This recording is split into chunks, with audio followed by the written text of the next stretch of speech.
Bonjour à tous et bienvenue dans ce nouveau numéro de Rencontres en terrain connu. Pas besoin de traverser la planète pour faire des découvertes. Et aujourd'hui, c'est ici, au cœur du quartier Velpeau, à Tours, que je vous emmène à la rencontre d'un petit phénomène, Clémence, 9 ans, qui a profité du confinement pour non pas écrire un livre, mais 2. Et regardez, la petite banderole nous le montre encore. Le week-end dernier, elle a donné sa première dédicace. Moi, je vais vous emmener à sa rencontre. Venez, c'est par ici que ça se passe.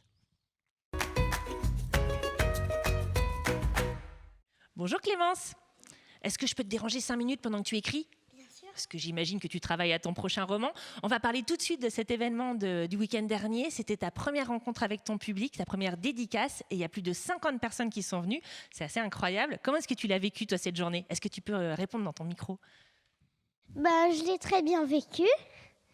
Tu m'étonnes. Il y a eu un peu de monde, Mais c'était bien ? Toi, tu t'attendais à ce qu'il y ait autant de monde ? pas vraiment. Je m'attendais à du monde que je connaissais, mais il y avait quelques personnes que je connaissais pas. Ça t'a fait quoi ? Ça t'a fait plaisir ? Ça t'a fait un peu peur ? Ça m'a fait vraiment plaisir que tout le monde soit venu, mais oui, j'étais un peu surprise.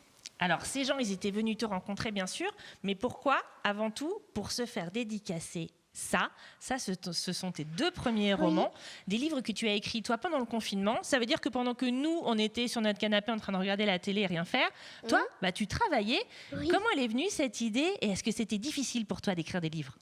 Non, ce n'était pas très difficile. Et cette idée m'est venue avec ma maman sur un chemin de balade. Ouais. On est passé devant la boulangerie La Petite Marquise de notre quartier. Bah oui, les quartiers Velpeau. Oui. Et quand on a vu les dessins affichés, on s'est demandé si je pouvais voler la vedette à quelqu'un, au gagnant. C'est ça, faire croire en fait que toi, tu étais la gagnante du concours de dessin pour pouvoir remporter le cocotier. C'était quoi ? C'était un échiquier. Un échiquier en chocolat. C'est ça. Et c'est de là qu'est venue l'histoire en fait de ton livre. Oui. Et du coup, on s'est inventé une histoire pendant tout le chemin de la balade. Quand on est rentré, on s'est mis direct au travail pour essayer d'en faire un livre. Et ça a marché, le résultat, il est là.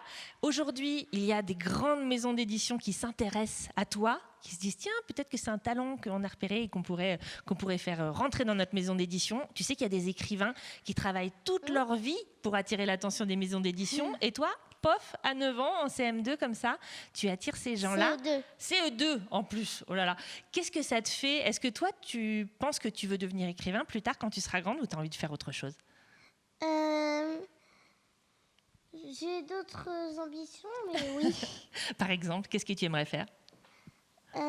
Chanteuse ou exploratrice. Chanteuse, exploratrice, romancière, moi je trouve que c'est déjà pas mal. Bravo en tout cas, c'était un plaisir de te rencontrer et je vous invite donc à vous procurer ces petits livres. Merci Clémence.